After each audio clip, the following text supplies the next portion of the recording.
வாங்க வாங்க. நல்லா இருக்கியாப்பா? நான் நல்லா இருக்கேன்ப்பா. லட்சுமி எப்படி இருக்கா? நல்லா இருக்காங்கப்பா. ஹாய் செல்லக்குட்டி, நல்லா படிக்கிறியா? படிக்கிறேன் தாத்தா. லட்சுமி ஏன் வரல? அவ கொஞ்சம் வேலையா இருக்கா. சரி வாங்க உள்ள போகலாம். ஏன்பா இப்படி தனியாக இருந்து கஷ்டப்படுறீங்க? அதெல்லாம் ஒரு கஷ்டம் இல்லைப்பா, நான் நல்லா தானே இருக்கிறேன். உட்காருமா, உட்காருங்க, வந்துடுறேன். சரிப்பா.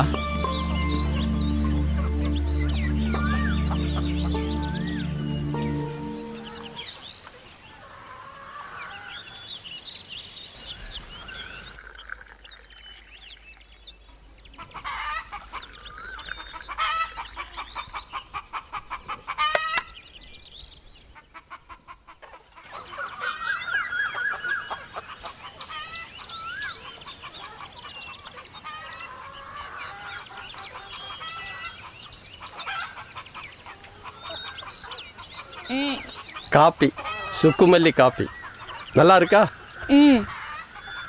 உட்காருங்கப்பா. ஏதாவது முக்கியமான விஷயமா? ஆமாப்பா, இப்போ வீட்டு வேலைலாம் முக்கவாச்சிக்கிட்ட முடிஞ்சிருச்சு. எனக்கு பணம் கொஞ்சம் பற்றாக்குறை ஆகிடுச்சு. நானும் லட்சுமியும் லோன் எடுக்கலாம்னு பார்த்தோம். எனக்கு ஒரு ஐடியா தோணுதுப்பா. சொல்லுப்பா. இந்த வீட்டை விற்றுட்டு அதில் வர காசை வச்சு நம்ம வீட்டு வேலையை முடிச்சிடலாம்ப்பா.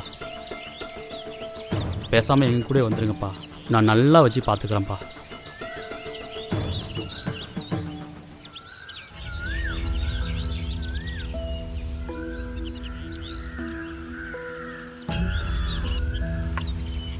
இந்த காசை வச்சு கொஞ்சம் வீட்டு வேலையெல்லாம் முடிச்சிடலான்னு நினைக்கிறேன்ப்பா.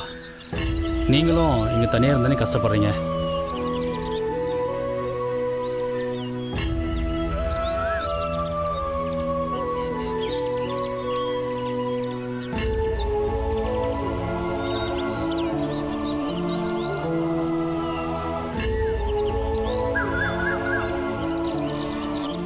நான் தனியாக இருக்கேன்னு யாரப்பா சொன்னாங்க? இங்கே இருக்கிற மரங்கள், பறவைகள், கோழிகள், இங்கே நிறைய உயிரினங்கள் வாழ்ந்துட்டு இருக்கு. இங்கே இருக்கிற எல்லாமே எங்கூட பேசும், நானும் அது கூட பேசுவேன். நான் தனியால் கிடையாது. அப்போ பெத்த பிள்ளையோட உங்களுக்கு இந்த மரம், செடி, கொடி, கோழி, காக்கா, குருவி இதெல்லாம் தான் பெருசு இல்லை? பெருசு சிறுசுங்கிறது முக்கியமல்ல, எல்லா உயிரும் ஒன்று தான்ப்பா. உங்களுக்கு தனியாகவே இருந்து பைத்தியம் பிடிச்சிருச்சுப்பா. சே, நீங்கள் எக்கேட கெட்டு போங்க. இனி செத்தாலும் மூஞ்சில் முடிக்க மாட்டேன். வா போலாம். பாய் தாத்தா.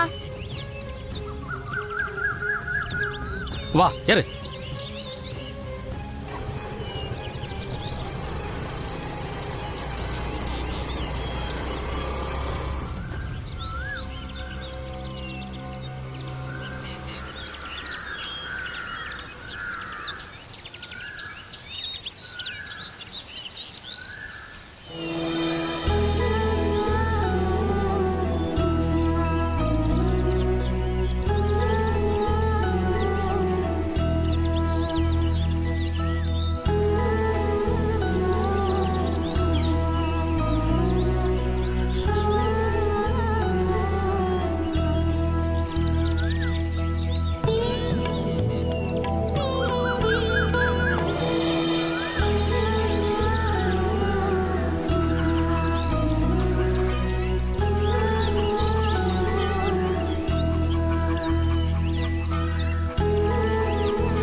பார்த்தீங்களா, பைத்தியக்காரன்னு சொல்லிட்டு போகிறான். உங்களையும் சேர்த்து தான்.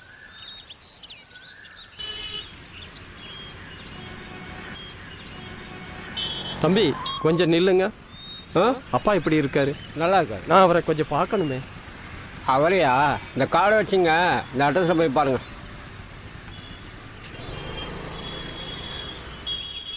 இந்த ஆள் எங்கள் அப்பா கிட்ட சொத்தை பூரா எழுதி வாங்கிட்டு முதியோரத்தில் கொண்டு விட்டுட்டான். எப்படி இருக்காங்க பாருங்க.